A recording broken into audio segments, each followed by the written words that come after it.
Danny Flexent here for Seconds Out with super lightweight Sam Maxwell. Sam, you're going into big fight, fellow unbeaten, Conor Parker. How much do you know about him? Just from what I've seen online, he looks a good boxer, he's southpaw, he's a good amateur career, and yeah, just good tidy boxer, hasn't lost a round yet. Obviously, he's going to, you would imagine, have the bulk of the local support, but you're coming in as the WBO European champion. How does that kind of affect the balance of things? Yeah, well, I think I've brought some fans, and I think mine will be louder than his. But whether it doesn't matter how many he's got, I think mine will be louder. That's what I'm hoping anyway. But yeah, it just makes it interesting, makes it a bit more atmosphere. And if his crowd are loud, I'll be looking to keep them quiet. And since you scored that highlight reel knockout, went viral against Sadiri, you've only been out once, marking time fight, it's fair to say. Did you think there'd be more momentum behind you after that happened? Definitely, I got a lot of exposure from it, and I thought I'd be, that could build on that momentum, but it wasn't meant to be, and the year panned out a bit slower. But I'm glad I'm out before Christmas, defending my title against a top domestic opponent, and it's going to bring out the best of me.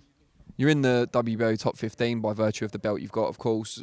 What's the kind of steps for you next year? How are you going to get further towards a title shot? Are there certain names or certain titles you want to pick up? I was speaking to my management team last week, and yeah, they just want to build my world ranking up. So I'll hopefully get some big name fights against big names. So that's going to get me more ranking points and put me on by the end of the year. I could be in reaching distance of a title shot. That'd be class. Were there ever any talks about you potentially being in the Golden Contract tournament at super lightweight, which we obviously saw the quarterfinals just recently? I think there may have been, but because I'm in the same gym as Tyrone McKenna, it wouldn't have worked out. And with me being with Warren as well, I don't know how that would have worked out. But it's a great tournament, and looking at it now, it's like I would have liked to have been in that. Some great fights on the weekend there was, and yeah, it's interesting. The division is blowing up. What do you think of it domestically at the moment? Because obviously the British title not long ago became vacant as well. Is that something you still want to do, or because you've got that WBO European, you've got a world rating, do you feel you've kind of bypassed that to an extent? No, I don't feel I bypassed it. I just think it just depends what opportunities come up. I'd love to go for the British title, and I think I'm up there with the top names, and I think I could beat anyone in the country. And but if something different comes open a bit bigger, or who's going to move forward in the world, then I'd rather have that as well. So yeah, it's just interesting to see what opportunities come up. And talking of the British title, it's being disputed this Friday at York Hall. Akeem Ennis-Brown against Commonwealth champion Philip Bose. It's obviously for both belts. Yeah. What do you make of that fight, and who do you fancy? I think it's a good fight. Yeah, Bose has got some good wins. He seems to fight anyone. He's improving in his last few fights.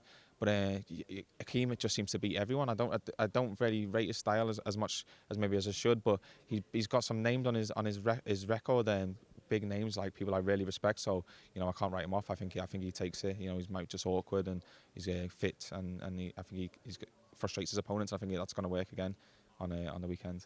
That's a bit of a preview. Now let's do a bit of a review. Callum Smith against John Ryder, obviously at the weekend. Highly contentious. Been a lot of talk on social media since then among fans and boxers alike.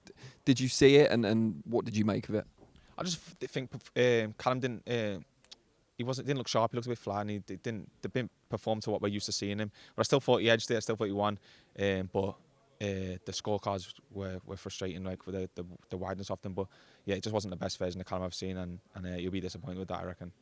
Does it disappoint you when you see kind of all these shouts of robbery and stuff like that? Because it was a close fight either way, whether you had Ryder or Smith winning. The margins of the scorecards seem to be what caused the kind of controversy rather than. But now a lot of people are taking it further and saying, well, it was a robbery. What do you make of all that? That's just the go-to shout. It seems any close fight, it seems robbery, but it can't be. It's a close fight at world level, like top level. Like if it's close, it's not robbery. But yeah, just try and tell people that they don't. Seems like they don't understand. But the scorecards make it worse because it's so wide. People are like, that's like, what chance did John have of winning if it was that close and the scorecards are that wide? And just before we let you go, there'll be people out there that haven't seen you for a little while and want to follow your journey. How can they get hold of you on various social media? I use Instagram the most, so SamMax88, and I think it's Sam Maxwell88 on Twitter. But Instagram, SamMax88. Brilliant. All right. Well, best of luck, obviously, on Saturday night. Cheers, mate. Thank you. Cheers.